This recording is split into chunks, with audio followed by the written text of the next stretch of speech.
ധരിച്ചു.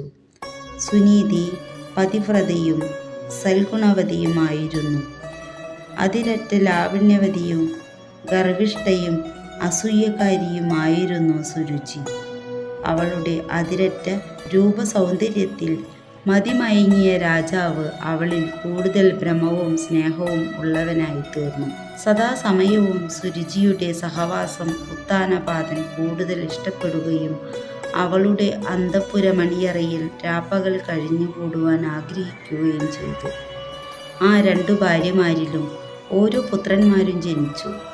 സുനീതിസുതന് ധ്രുവനെന്നും സുരുചിതനയന് ഉത്തമനെന്നും പേരിട്ടു.